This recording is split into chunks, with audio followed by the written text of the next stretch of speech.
Good day, everyone. In this presentation, we will talk about fire safety. Having fire in a workplace is one of the most highly preventable situations. If and only if safety regulations are followed and is backed up by common sense and awareness to look out for possible fire hazards. These regulations are very common and are easy to follow. But since it is very common, we often overlook these fire safety tips. Next, first is we define fire. So what is fire? Mm. Fire is a chemical reaction between a flammable or combustible material and oxygen that can be converted into energy. The byproducts of fire includes light, smoke, and gases. Next. These involves many gases that are toxic to humans. Next. The fire triangle and tetrahedron. These illustrates the elements necessary for fire to start and methods of extinguishment.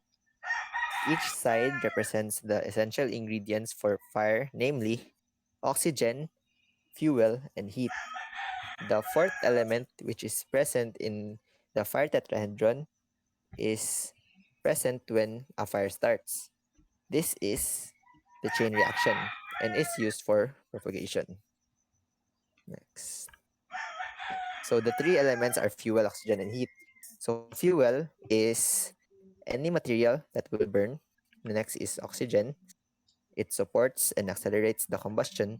Lastly is the heat, which completes the chemistry of fire. In this part, I'm gonna teach you how to extinguish a fire. So, in how to extinguish a fire is first is by removing fuel, removing oxygen, removing heat, and interrupting the chain reaction. So, in this part, um, balik sa, okay. In this part, as Rara had shown the fire triangle, it demonstrates the principles on how to extinguish the fire. So if we remove any of the three legs sa triangle, we will be able to extinguish the fire. So next, so removing fuel. In removing fuel, taking away fuel from a fire is difficult and oftentimes dangerous. However, there are examples that can be employed in controlling fire, such as LPG tank. So in LPG tank, example of this is playing at the nozzle of the bulb is the best way to extinguish by shutting off the bulb. If wala na fuel na nag-supply, then the flame will die out. In the flammable liquid, example is storage tanks na arrange.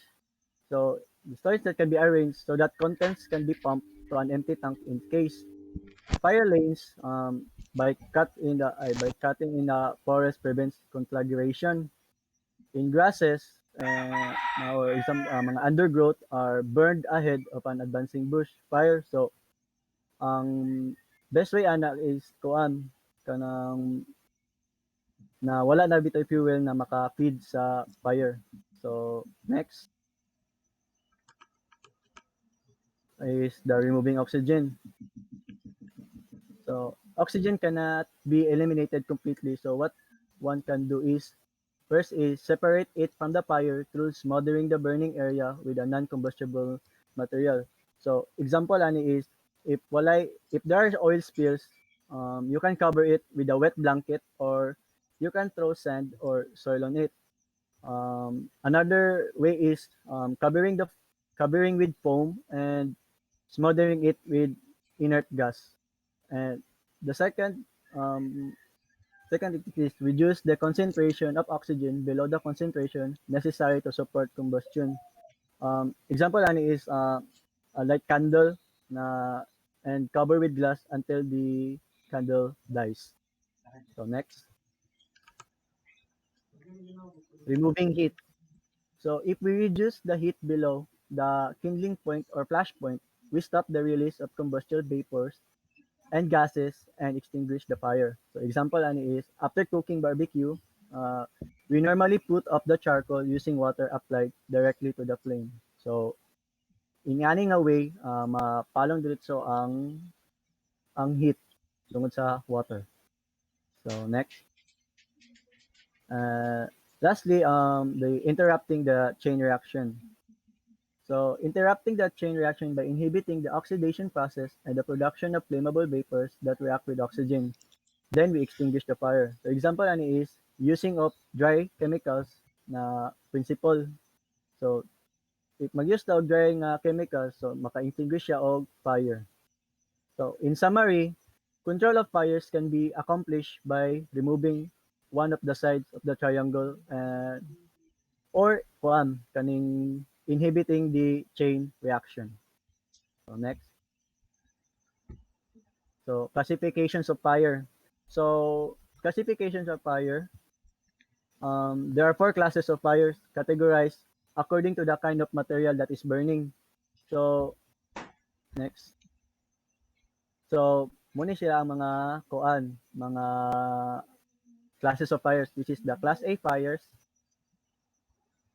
Ang class A fires is one are those fueled by materials that when they burn leave a residue in the form of ash such as paper, wood, cloth, rubber, and certain plastics. Next, class B fires. So kaning class B fires is next. Involve flammable liquids and gases such as gasoline, paint thinner, paint thinner, kitchen grease, propane, and acetylene. Next, classifiers, involved ni siya og mga electrical wiring or equipment um, such as mga motors, computers, panels, boxes.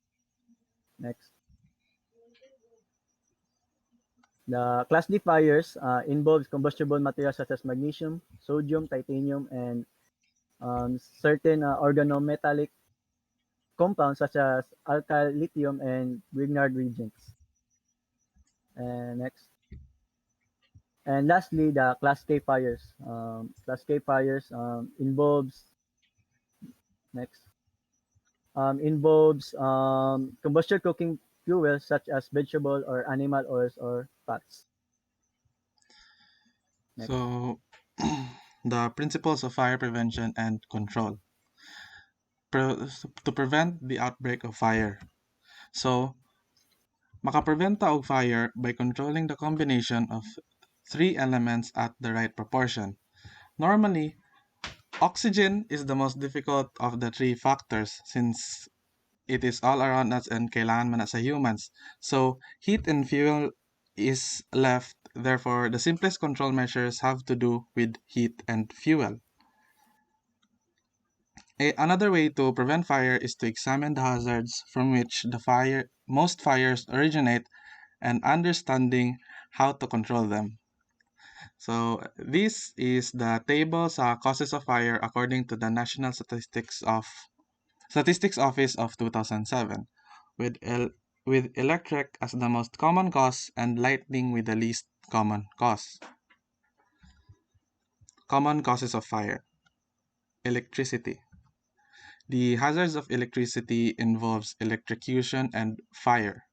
Usually, fire is caused by overheating, arcs, and sparks. These are caused by improper wiring connection or practice, tampering of safety devices, and poorly maintained electrical installation.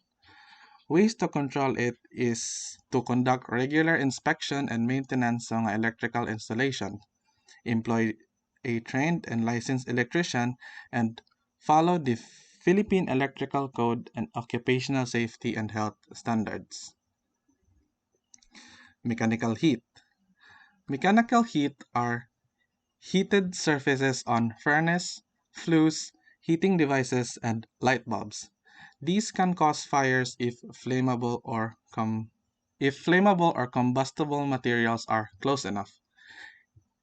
Care should be taken to ensure that all such devices are properly installed, especially with respect to clearance and barrier materials. Friction sparks. Friction sparks are excess heat generated by friction. Due to friction, sparks are usually results from overheated bearings and shaftings from poor lubrication and excessive dust, and jamming of work material during production. Incorrect tension adjustment of belt-driven machinery. So fire can be prevented by having a maintenance program to keep moving parts well oiled and run not too hot. Prevent the accumulation of gritty substances such as flammable dust or lint on the said machines. Open flames. Open flames are heat sources that comes from carelessly discarded cigarettes, pipe embers, and cigars. We can eliminate this risk by prohibiting smoking, especially on areas with high flammability and combustibility, and mark these areas with obviously noticeable no smoking signs. Spontaneous heat or auto-ignition results from the chemical reaction that starts with a slow generation of heat that under certain conditions is accelerated until the ignition temperature of the fuel is reached. Usually found in quantities of bulk material packed loosely enough with large amount of surface to be exposed to oxidation.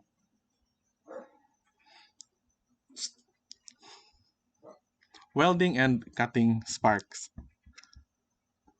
Welding and cutting sparks are globules of molten burning metal or hot slag produced by both welding and cutting operations.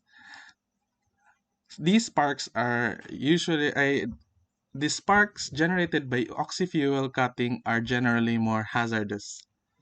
To control this hazard, move these combustibles a safe distance away from you or move your work away from these combustibles. Protect exposed combustibles with suitable fire guards and implement hot work permit system.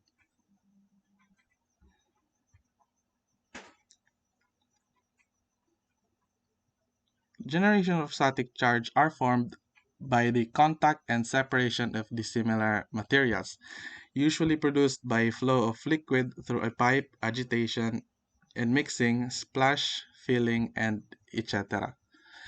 Ways to prevent fire is by implementing bonding and grounding control measures.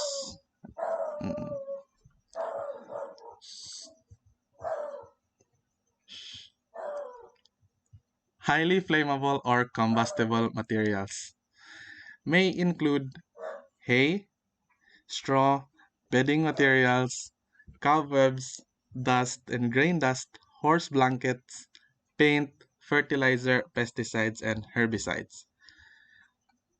We could store them in places without machinery or near any type of electrical or heat sources. So, accelerants. Accelerants are substances that increase the speed at which the fire spreads, which includes gasoline, kerosene, oil, and aerosol cans. So, we can properly label and store these approved containers to avoid mixing with other types of fluid and provide the complete updated list of all chemicals in the workplace. Ignition sources. It is something that can cause an accelerant or flammable material to ignite or smolder. May include cigarettes, matches, sparks, motors, electrical stuffs, and chemicals in general. So to control, proper handling and disposal, separate from accelerants or flammable materials at all times.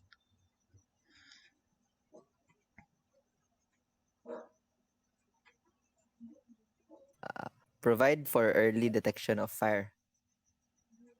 Except, except for explosions, fire usually starts small, so it is critical to extinguish the fire in the first 5 minutes. Next is warn the brigade to start extinguishing procedure. Next, warn occupants escape. Next is the means of detection. The three detectors are human observer, automatic sprinklers, and the three detectors are smoke, flame, and heat detectors. Next. So smoke detectors. Mm. It monitors and the changes within the area. It provides an early warning and it detects the smoke within an area. Heat detectors. Heat detectors have two types, and these are the fixed temperature and the rate of rise temperature types. So fixed temperature type alarms when detection elements reach a predetermined temperature, and the rate of rise temperature alarms when there's an increase of heat rate higher than some predetermined values. So ang difference nila kay mag-respond ang rate of rise if nikalit rag rise ang heat, taas ang heat sa predetermined na heat. Ang isa kay gaset lang sa na mag-respond siya if moabot ang temperature sa certain na value na giset. Next. So flame detectors. Flame detectors has two types, the infrared and ultraviolet. The infrared reacts to infrared radiation. It uses a thermal imaging camera that detects the presence of hot gases. And the ultraviolet detects the radiation produced by flames. So, In preventing the spread of fire. Alright. Once a fire is discovered, or it is of prime importance to confine it to the smallest area possible. That is to prevent its spread. This can be accomplished by details of construction and by safe practices, but neither is sufficient alone. Next. So there are three methods of heat transfer and how it can be controlled. So we all know that mga ang tulo ka methods of heat transfer is conduction, convection, and radiation. So I'm gonna explain it to you in how it can be controlled. So conduction, in conduction, we all know that conduction is the transfer of heat from molecule to molecule. So thermal conductivity is important and in terms of fire spread. So example ani is a steel girder nagpass siya through sa imuang fireproof na wall. So it may cause fire spread by conducted heat. So second is convection. So convection is caused by movement of heated gases produced by any burning material or by heated air rising to the upper limits of the space in which it is contained. So example ani is a during a fire in a building convection currents convey combustion gases up through the stairways or mga shops or mga lift shops. So, spreading the fire to other parts, and tungod ani ma-spread ang mga fire to the other parts of the building. Lastly, the radiation. We all know that radiation is the transfer of heat in straight rays. Next. So, ang mga controls ani is barriers are one of the means of control that will limit the area of a fire or at least retard its spread. So, mga example ani mga control is firewalls, fire doors, shutters or louvers, fire stops, baffles, fire dampers, fire windows, parapets, dikes, and enclosure of vertical openings.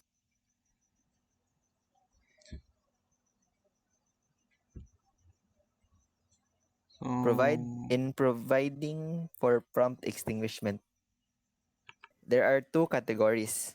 The first one is permanent or built-in fire extinguishers, and next is portable fire extinguishers. Mm. So for permanent or built-in fire extinguishers, these are isa- commonly used for heavy fires, and mura siya main na pangpatay para sa fire sa building. This includes standpipe and hose.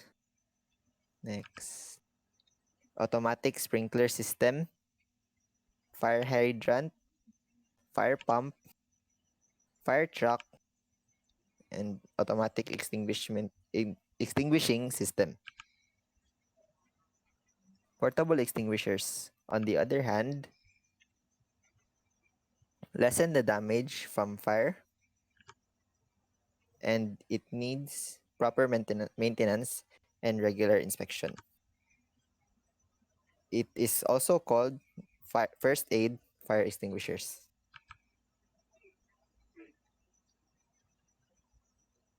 Uh, Requirements for effective use of fire extinguishers. Next. Of the of the approved type. Kailangan nga na ay seal like PS if locally made or UL if imported. Next. The right type for each class of fire that may occur in the area. As discussed earlier, based sa types of fire, napoy right extinguisher for each type. Next. Insufficient quantity. Dapat na ay fire extinguishers every floor area sa building. Next.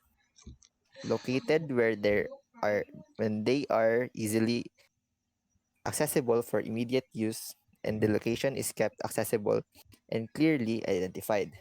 So next. Mounting of fire extinguishers, the rule 1944.05 portable extinguisher. Dapat i-place ang fire extinguisher depending sa iyang weight. So muna siya ang kwan sa rule.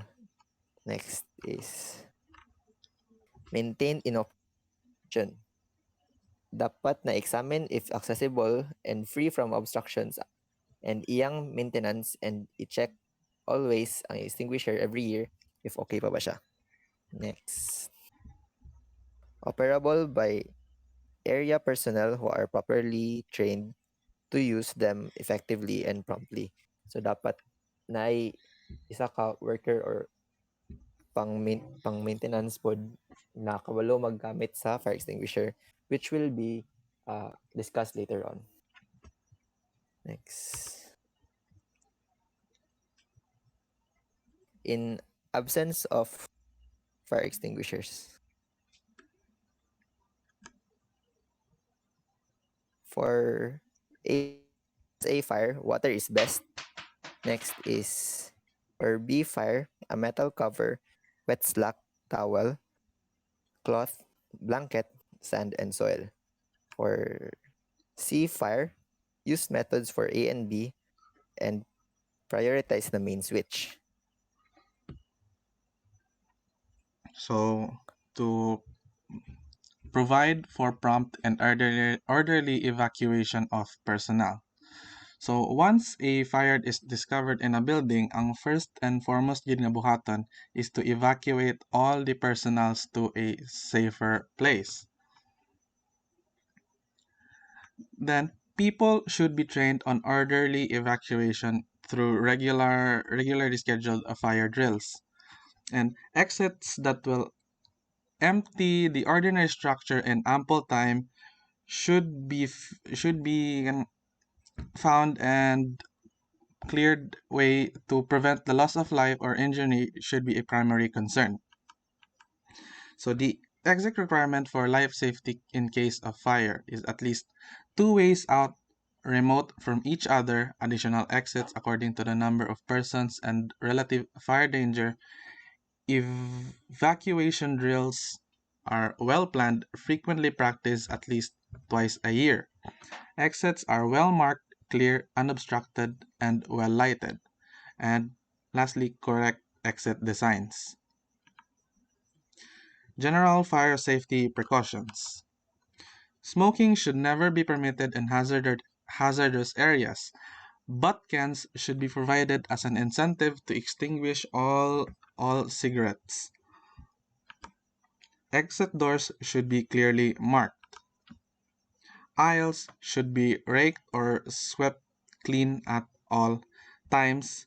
Vacuum up the cobwebs and dust regularly.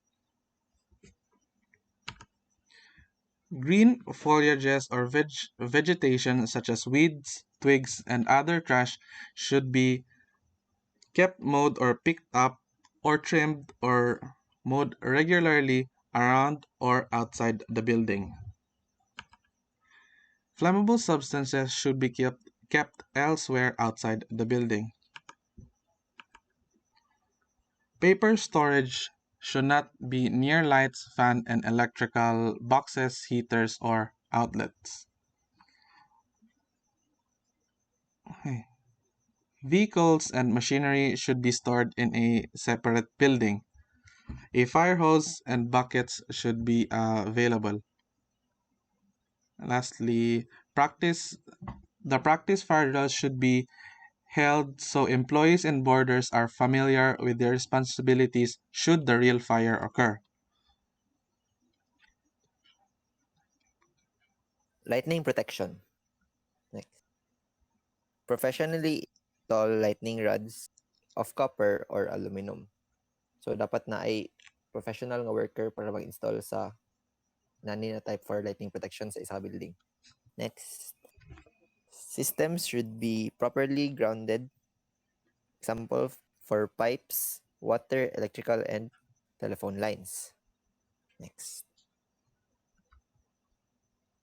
Consult to a professional company for proper maintenance and installation. So, like the first one, dapat mag-consult sa professional na company para sakto ang pag-design sa pag-put sa mga necessary nga butang para ibutang para sa design sa building for lightning protection.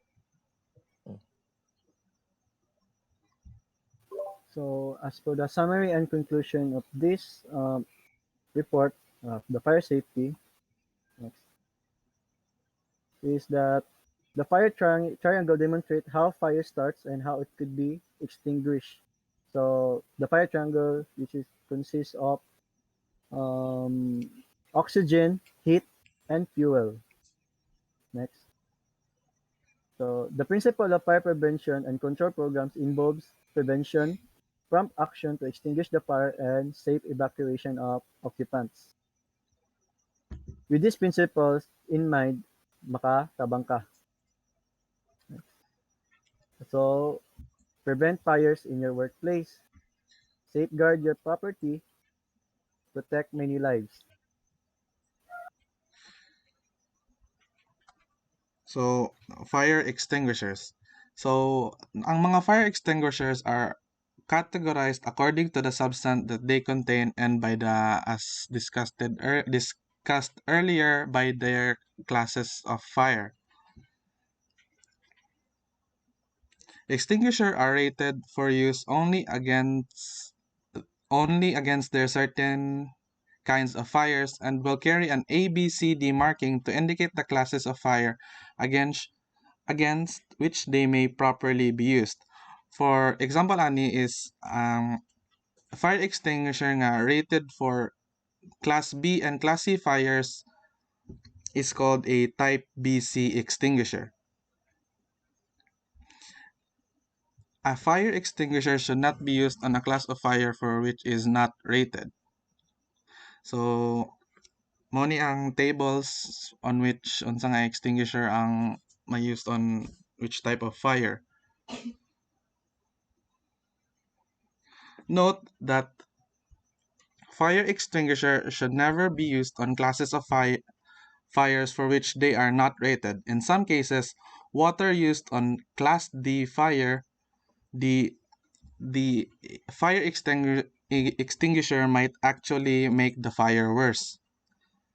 Never use water on a Class C fire as it could possibly shock you or electrocute you. Some dry chemical extinguisher are rated BC, others are rated ABC. Those rated BC contain sodium or potassium carbonate. Those rated ABC contain ammonium phosphate. And last note is extinguishing agents for Class D fire are usually applied with a scoop or shovel. Mo ni sila mo tong mga soil or katong dirt to cover up the fire. Fire extinguisher operation. The information given here describes how a extinguisher should be used to fight a fire. So, to remember how to use a fire extinguisher, think of putting out the fire as a test, so you must pass. P as in pull the locking pin. A. Aim the nozzle at the base of the fire. S. Squeeze the trigger all the way closed. And lastly, another S to sweep the extinguisher discharge side to side over the area of the fire. So when should you fight a fire? So now, in a event of fire, say your personal safety is your most important concern. You are not required to fight a fire. If all of the following conditions are met, then you may choose to use a fire extinguisher against the fire. If any of the conditions is not met, or you have even the slightest doubt about your personal safety, do not fight the fire. So, attempt to use a fire extinguisher if and only if the fire alarm has been pulled and fire department has been called, the fire is small and contained, you know your escape route and can fight the fire with your back at the exit. You know what kind of extinguisher is required, the correct extinguisher is immediately at hand, or you have been trained on how to use the extinguisher. We hope you'll be better equipped after studying this module to keep fires from happening in your surroundings. So, guys, please like if nakita ninyo ning kuan video. Comment down below if naamoy mga pangutana na pwede na matubag diretso dayon sa comment section, and share sa mga classmates nato para makakita tanan dayon. Hopefully nga namoy na learn about fire safety.